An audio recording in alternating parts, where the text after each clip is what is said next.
Hello guys, आज हम discuss करेंगे इंट्रोगेटिव सेंटेंस का इनडायरेक्ट कैसे बनाया जाए। इससे पहले के लेक्चर में हम कवर कर चुके हैं असर्टिव सेंटेंसेस के सभी रूल कि असर्टिव सेंटेंस का अफर्मेटिव दिया हो या नेगेटिव दिया हो तो उसको इनडायरेक्ट में कैसे बदला जाएगा।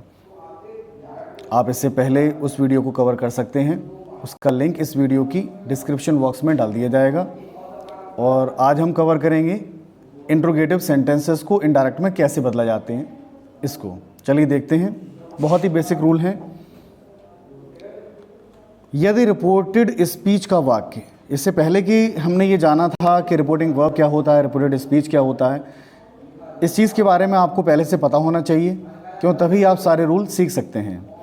तो क्या कह रहे हैं कि यदि रिपोर्टेड स्पीच का वाक्य, जो रिपोर्टेड स्पीच का वाक्य है वो किस में दिया हो, इंट्रोगेटिव में दिया हो, तो रिपोर्टिंग वर्ब, तो जो रिपोर्टिंग वर्ब है सेड या सेड टू, उसको बदल देते हैं हम आस्क्ड या इंक्वायर्ड ऑफ में बदल देते हैं। किस में बदल देते हैं? आस्क्ड या इंक्वायर्ड ऑफ। और कॉमा इन्वर्टेड कॉमा हटाकर असर्टिव सेंटेंस में बना रहे थे तो हम दैट से जोड़ रहे थे, लेकिन यहाँ क्या करेंगे, हम इफ़ या वेदर का प्रयोग करेंगे। कॉमा इन्वर्टेड कॉमा हटाकर क्या करते हैं, इफ़ या वेदर से वाक्य को जोड़ देते हैं। और जो रिपोर्टेड स्पीच का वाक्य है जो इंट्रोगेटिव फॉर्म में दिया है उसको हम सिंपल फॉर्म में ले आएंगे, यानी असर्टिव सेंटेंस में उसे बदल देंगे। चलिए देखते हैं। सेंटेंस दिया है कि Mohan said to me did you not kill the birds. तो अगर हम बात करें, जो इंट्रोगेटिव सेंटेंस दिया है वो यस नो टाइप दे रखा है, कोई इंट्रोगेटिव वर्ड तो दिया नहीं है, तो उसे इफ़ या वेदर से जोड़ देंगे। तो मोहन सेड टू मी, ये वाला सेंटेंस जो दिया है इंट्रोगेटिव में दिया है कि did you not kill the birds. अब ये पास्ट इंडेफिनिट का है, तो आपने सेड टू किसको बदल दिया, आस्क्ड, या बदल सकते थे इंक्वायर्ड ऑफ मी, कि मोहन आस्क्ड मी या Mohan inquired of me. Comma inverted comma हटाया, इफ से जोड़ दिया। आप इफ के स्थान पर क्या लगा सकते हैं, वेदर भी लगा सकते हैं। टेंस कौन सा है, पास्ट इंडेफिनिट का है, तो पास्ट इंडेफिनिट का जब हम बनाते हैं इनडायरेक्ट तो क्या कर देते हैं, उसे पास्ट परफेक्ट में बदल देते हैं। लेकिन इससे पहले मैंने ये कहा है कि उसे क्या करेंगे, हम उसे सिंपल सेंटेंस में बदल देंगे जब इनडायरेक्ट बनाएंगे। तो सिंपल सेंटेंस में बदलने के लिए स्ट्रक्चर क्या होता है, स्ट्रक्चर बनेगा भाई सब्जेक्ट, ठीक है, प्लस वर्ब प्लस ऑब्जेक्ट, ये कॉम्बिनेशन होना चाहिए। तो इसमें जो दिया है did you not kill the birds, अब यहाँ पर यू क्या है, सब्जेक्ट है, और द बर्ड्स क्या है इसका, ये ऑब्जेक्ट है। तो यू सेकंड पर्सन है, तो सेकंड पर्सन को किससे बदलेंगे हम, सेकंड पर्सन को रिपोर्टिंग वर्ब के ऑब्जेक्ट से बदला जाएगा। तो यहाँ पर यू सब्जेक्ट का काम कर रहा है, तो मी का क्या लेकर आएंगे हम, सब्जेक्ट लेकर आएंगे, तो क्या हो जाएगा, आई। पास्ट इंडेफिनिट में किसको बदल देंगे, पास्ट परफेक्ट में आई हैड नॉट, किल की third form killed the birds. I hope ये क्लियर हुआ होगा। अगले सेंटेंस को देखते हैं। चलिए, दिया है I said to Sumit are you watching this cricket match. तो सेड टू को हमने किसमें बदल दिया, आस्क्ड में बदल दिया। कॉमा इन्वर्टेड कॉमा हटाकर हमने इफ लगा दिया। सेंटेंस दिया प्रेजेंट कंटिन्यूअस में, किसमें बदला जाएगा, पास्ट कंटिन्यूअस में, लेकिन बदलेंगे किसे, असर्टिव सेंटेंस में से ले जाएंगे। तो यू कौन सा पर्सन है, सेकंड पर्सन, किससे बदला जाता है, रिपोर्टिंग वर्ब के ऑब्जेक्ट से बदला जाएगा। और ऑब्जेक्ट दे रखा है सुमित, और सुमित का प्रोनाउन लेकर आएंगे तो क्या हो जाएगा, ही। अब ही के साथ किसका प्रयोग करेंगे, was, he was watching, this का क्या कर देते हैं, that, watching that cricket match. चलिए अगला रूल देखते हैं। यदि रिपोर्टेड स्पीच का वाक्य इंट्रोगेटिव वर्ड से प्रारंभ हो, अभी जो आपने सीखे थे वो यस नो टाइप वाले थे, अब जो इंट्रोगेटिव सेंटेंस दिए हों अगर वो इंट्रोगेटिव वर्ड से प्रारंभ हो, जैसे कि वाई, व्हेन, वेयर, हाउ, ये सभी दे रखे हों इसको, तो क्या करेंगे हम, तो इनडायरेक्ट बनाते समय उसे उसी इंट्रोगेटिव वर्ड से जोड़ देते हैं जो वाक्य में दिया होता है। जो भी इंट्रोगेटिव वर्ड वाक्य में दिया है उसे उसी से जोड़ देंगे, फिर उसे हम इफ़ या वेदर से नहीं जोड़ते हैं। दिया he said to me why did you not return my book. अब ये सेंटेंस कौन सा दिया है, इंट्रोगेटिव वर्ड से प्रारंभ हो रहा है, तो उसे इसी से ही जोड़ना है। तो ही सेड टू मी, तो सेड टू को हमने बदल दिया आस्क्ड या इंक्वायर्ड ऑफ भी लिख सकते थे हम, ही आस्क्ड मी या ही इंक्वायर्ड ऑफ मी।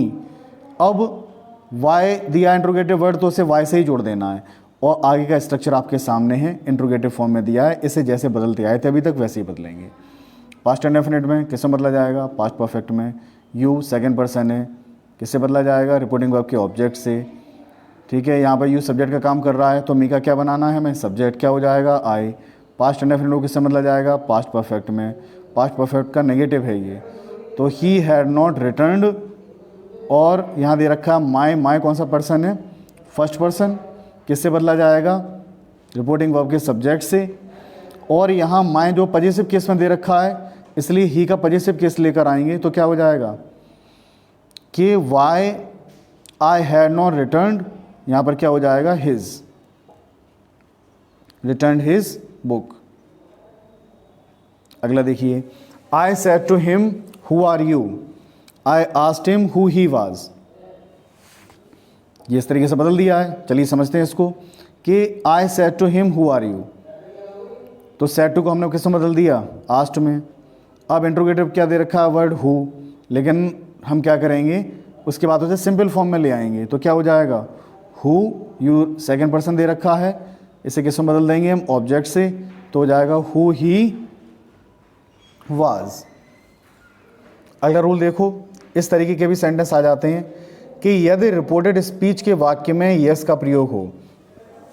कभी कभी ऐसा दिया होता है कि रिपोर्टेड स्पीच में सेंटेंस दिया हो और रिपोर्टेड स्पीच के वाक्य में कोई क्वेश्चन किया जा रहा हो और उस क्वेश्चन के रिप्लाई में यस और दिया हो, पहले क्वेश्चन किया जाए और उसका रिप्लाई दिया हो यस, तो उस यस को हम बदल देते हैं रिप्लाइड इन द अफर्मेटिव, और रिप्लाई में अगर नो दिया है तो उसे बदल देंगे रिप्लाइड इन द नेगेटिव।